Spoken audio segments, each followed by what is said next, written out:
भागवत भगवान की जय हो। श्री सुखदेव जी महाराज की जय हो।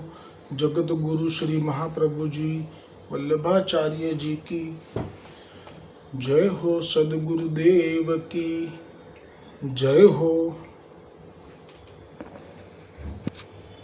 भागवत महापुराण गीता प्रेस गोरखपुर में जे पुस्तक है तेनो संस्कृत में श्लोक और गुजराती में अनुवाद राखेल है।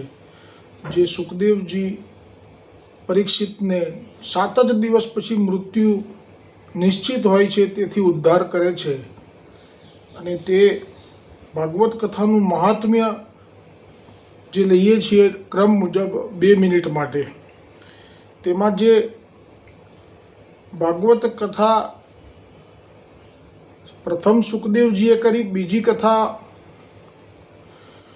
गोकर्णजीए करी, धुंधुकारी नो प्रेत योनिमांथी उद्धार करवा। एटले वांचन ज कर्युं छे, मूल कथाने वांची छे 7 दिवस माटे।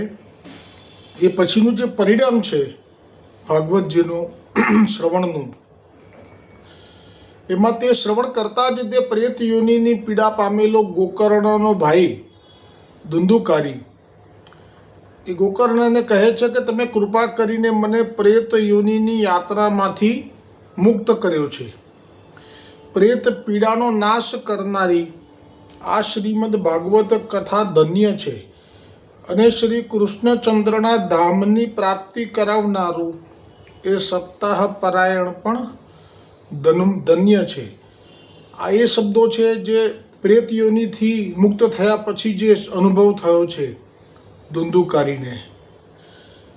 અને જ્યારે સપ્તાહ શ્રવણનો યોગ થાય છે ત્યારે બધા પાપ થથરી ઉઠે છે કે હવે ભાગવતની કથા તત્કાલ અમારો અંત કરી દેશે। એટલે કે પાપ એવું વિચારે છે કે અમારો અંત થઈ જશે। હવે ભાગવતની કથા તત્કાલ અમારો એટલે કે પાપોનો અંત કરી દેશે।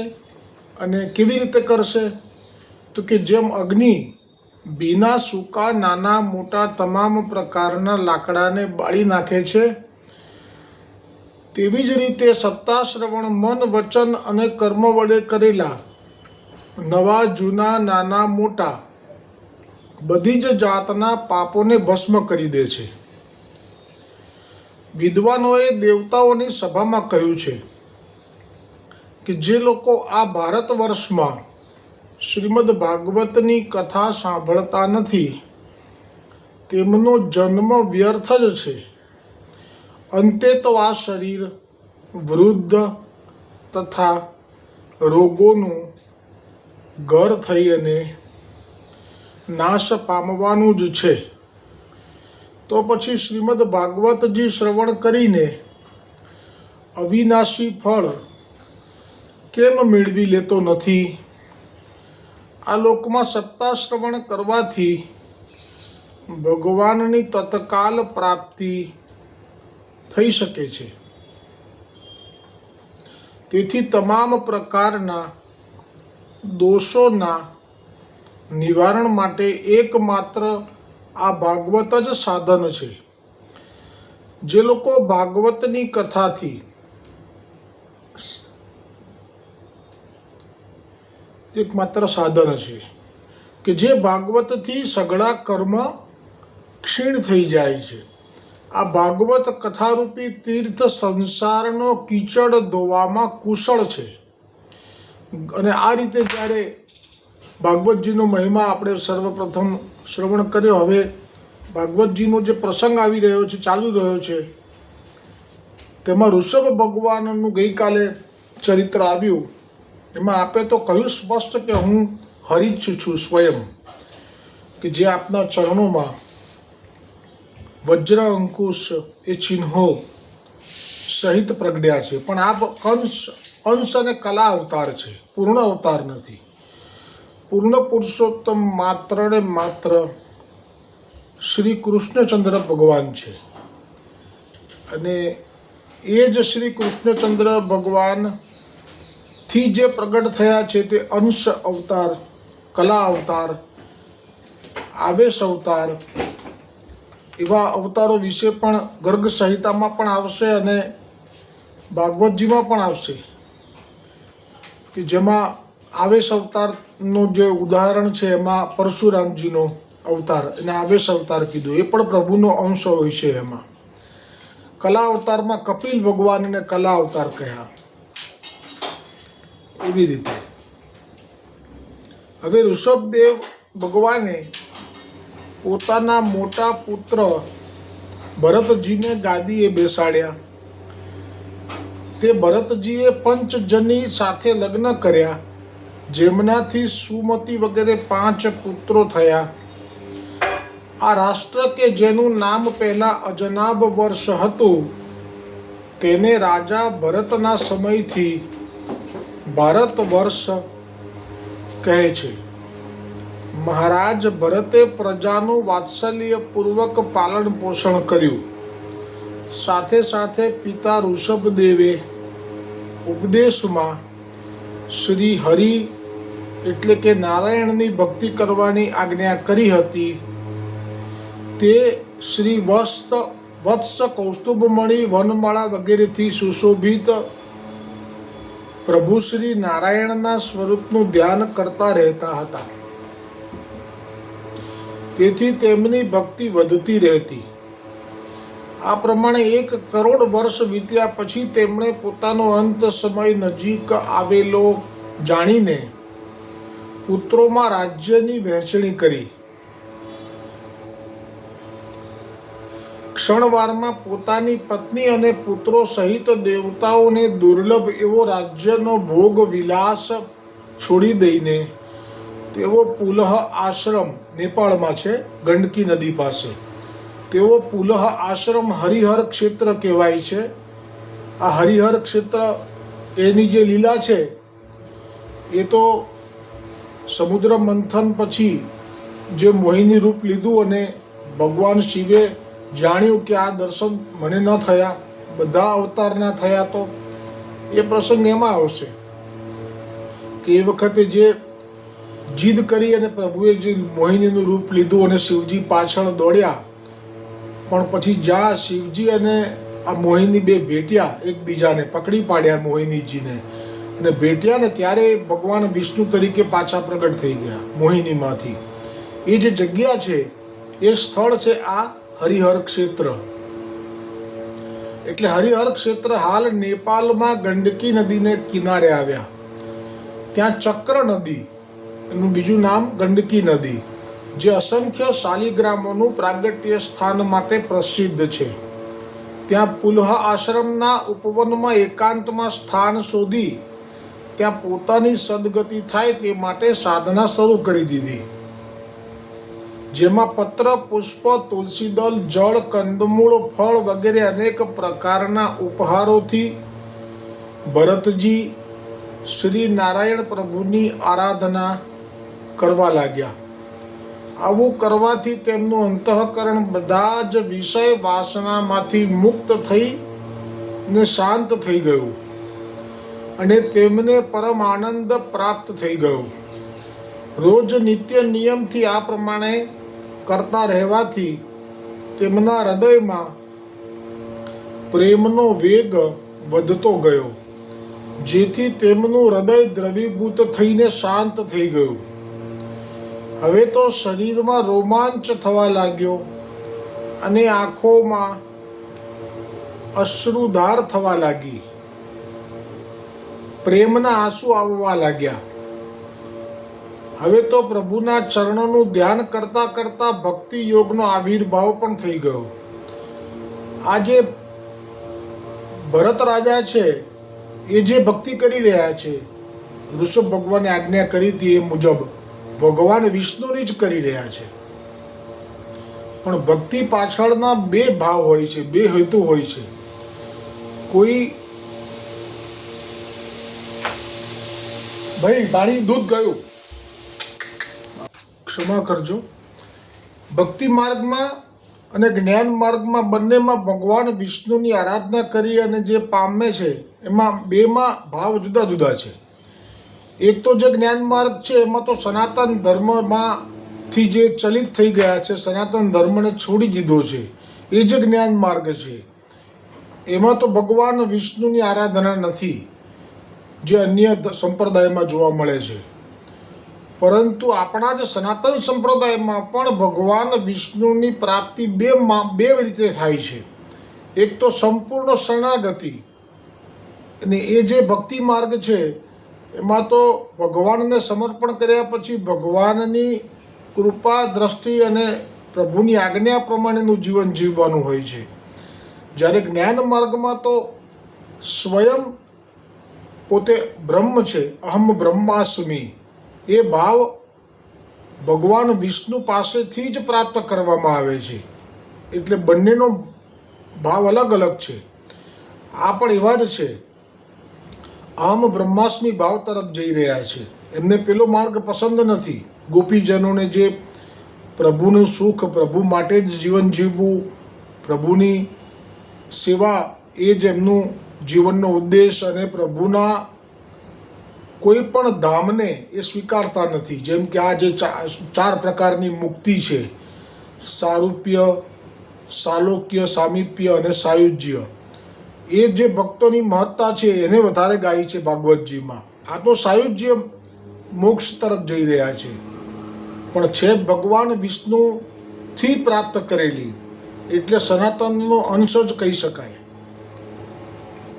એટલે આ જે ભાગવતજીમાં આજે જે પ્રસંગ હવે અત્યારે આવી રહ્યો છે, એમાં આ પોતેનું સંપૂર્ણ સુખ, સગવડ અને સમૃદ્ધિ અને આટલું બધું સામ્રાજ્યનો ત્યાગ કરી અને ખરેખર પૂજાનો મહિમા પણ અહીંયા પ્રગટ કર્યો કે જે કોઈ જેવા ભાવથી પૂજા કરે છે તેવું ફળ પણ આપી દે છે ભગવાન વિષ્ણુ. તો કેટલું બધું ફળ મળ્યું કે તેમને હૃદયનો જે વિષય વિકાર જે હતા એ બધા નાશ પામી ગયા. જે પરમ તત્વ, પરમ સુખ પામવા માટે માનવ તનને દુર્લભ કીધું છે, એ પણ પામવાની શરૂઆત થઈ ગઈ. અને એ શરૂઆતમાં ત્યાં સુધી કહ્યું કે તેમનો આ પ્રેમનો આવેગ વધી રહ્યો છે, હૃદયમાં રોમાંચ થઈ રહ્યો છે, હૃદય દ્રવીભૂત થઈ અને શાંત થઈ ગયું. અને હવે તો પ્રભુના ચરણોનું ધ્યાન કરતાં કરતાં ભક્તિ યોગનો આવિર્ભાવ પણ થઈ ગયો. ત્યારે હવે તો દેહભાન પણ ભૂલાવા લાગતા હરિની પૂજાનો ક્રમ પણ છૂટી જવા લાગ્યો. છતાં પણ પ્રભુના સેવાના નિયમને છોડતા ન હતા. એટલે આપણે જે આપણા માર્ગમાં જેમ કહેવાય છે કે વ્યસન દશા આવે પછી એ ક્રમ ના જળવાય. જેવી રીતે મહાપ્રભુજી વલ્ભાચાર્યજીએ પેલા બે ભાઈઓ હતા, એમને જે નિરોધ લક્ષણનો ગ્રંથ ભણાવ્યો હતો, એમાં બે પ્રકારના નિરોધ વિશે આપણે આજ્ઞા કરી હતી.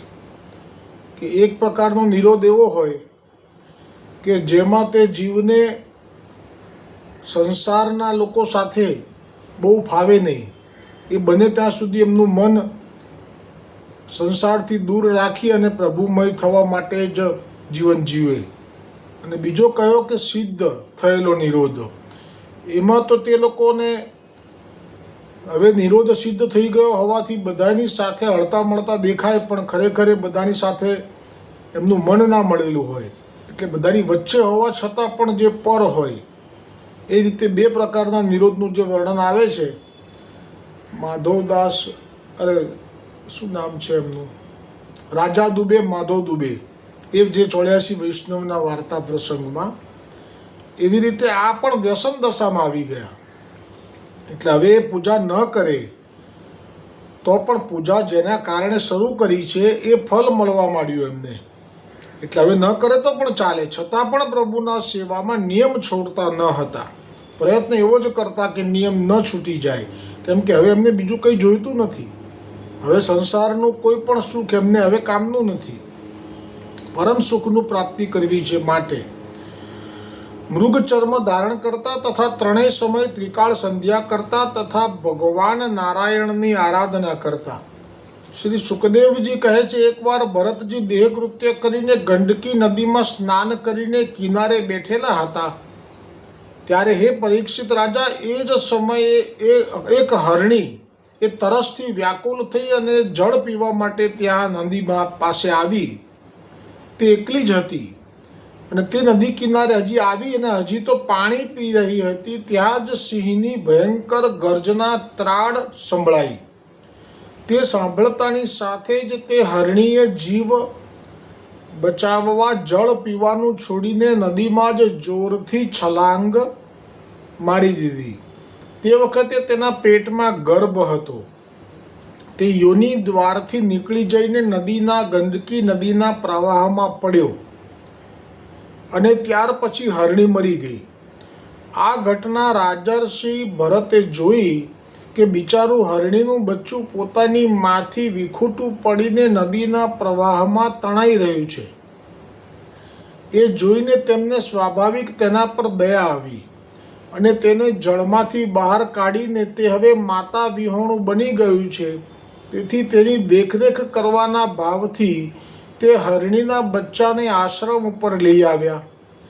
હવે તેના પ્રત્યે રાજર્ષિ ભરતની મમતા ઉત્તર વધતી ગઈ. તેઓ રોજે તેને ખાવા પીવાની વ્યવસ્થા કરતા, વાઘ સિંહથી રક્ષા કરવી, તેને એકલું ના લાગે તેથી લાડ લડાવવા અને પૂચકારવું વગેરે ચિંતામાં ડૂબેલા રહેવા લાગ્યા. થોડા જ દિવસોમાં પ્રભુની સેવા પૂજા વગેરે છૂટવા માંડ્યા. થોડા જ દિવસોમાં છેવટે સાવ છૂટી ગયા. તેમને એવો વિચાર ગોળાયા કરતો કે અહો, કેવી ખેદની વાત છે કે આ બિચારા દીન મૃગબાળને વિધાતાએ તેમના જાતિના બંધુ બાંધવોથી અળગું કરીને મારા શરણમાં પહોંચાડી દીધું છે. એણે તો જન્મતાની સાથે મારા સિવાય કોઈને જોયો પણ નથી.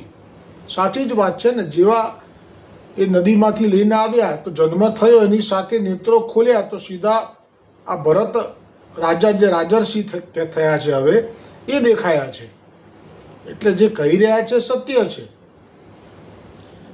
મારા સિવાય કોઈને જોયો પણ નથી, તેથી તે મને જ પોતાના માતા પિતા ભાઈ ભાંડુ અને સાથી સંગી સમજે છે. તેને મારા પર વિશ્વાસ પણ ઘણો છે. વળી હું તો શરણે આવેલાની ઉપેક્ષા ન કરી શકું, હું તેને છોડી ન શકું.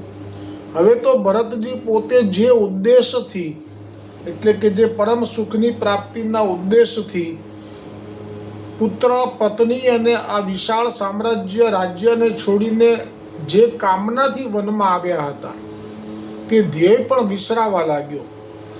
હવે તો ભરતજી બેસવું, સૂવું, હરવું તથા ખાવું વગેરે ક્રિયા તે હરણના બચ્ચાની સાથે જ કરવા લાગ્યા.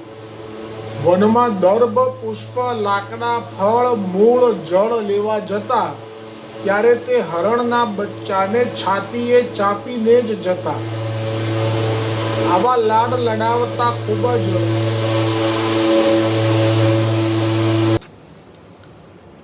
આવા લાડ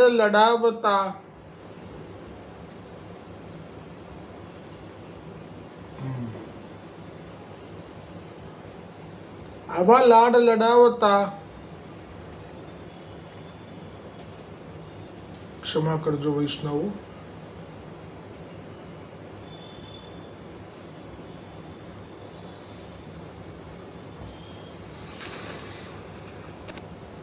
આનંદ પામતા એટલે જે આનંદ હમણાં સુધી પૂજા કરતા કરતા ભગવાન વિષ્ણુએ જાણ્યું કે હવે એને સંસારમાં ક્યાંય આનંદ નથી અને ખરેખર એને પરમ આનંદનો અધિકારી જાણીને આપે કૃપા વરસાવવાની શરૂ કરી દીધી. એના હૃદયમાં આનંદનો અનુભવ પણ થવા લાગ્યો, આંખમાં અશ્રુની ધાર થવા લાગી, પ્રેમથી ભરેલા. પરંતુ અચાનક જ આ શું થઈ ગયું કે એક બચ્ચાને બચાવ્યા પછી ખરેખર જ બચાવવું જોઈએ. કોઈ પણ જીવ મરતો હોય ને બચાવી નહીં એ કેવો સાધુ, પણ બચાવ્યા પછી જે સ્થિતિ થઈ એ પણ કેવી છે કે ખરેખર એવું જ લાગે છે કે આવું જ હોય ને, પણ એમાં ક્યાં ચૂક થાય છે એ એમને હજી સમજાઈ નથી. અને જે એનું પરિણામ આવશે એ તો એમણે ભોગવવાનું છે. એટલે આ પણ એક એવો સુંદર પ્રસંગ છે કે જેમાં આપણને પણ આપણો નવો જન્મ કયો થશે એની આ પ્રસંગથી ખબર પડી જશે. એટલે તે આનંદ પામવા લાગ્યા. હવે તો કરવા ખાતર ક્રિયાત્મક દેવ પૂજા કરવા બેસતા ત્યારે પણ તેમનું ધ્યાન તો મૃગના બચ્ચા તરફ રહેતું. તેને જોતા ત્યારે તેને આશીષ આપતા કે હે વત્સ, તારું કલ્યાણ થાવ. વળી કોઈ વખત ન દેખાય કે તરત પૂજામાંથી ઊભા થઈ જતા અને જેમ કોઈનું સઘળું ધન લૂંટાઈ જાય ત્યારે તેનું જેવું મન થઈ જાય તેવા ભરતજી થઈ જતા. અત્યંત દીન થઈને ઉદ્વેગ પામતા અને તેને ન જોતા તો વિરહથી વિહવળ થયેલા હૃદયમાં સંતાપ પામીને શોક કરવા લાગતા અને કહેવા લાગતા કે અહો અફસોસ, જેની માતા મરણ પામી છે તેવા તે મૃગબાળે મારા જેવા પર વિશ્વાસ કર્યો તે પાછું મારી પાસે આવશે? કોઈ જંગલી પ્રાણી એને ખાઈ તો નહીં ગયું હોય ને?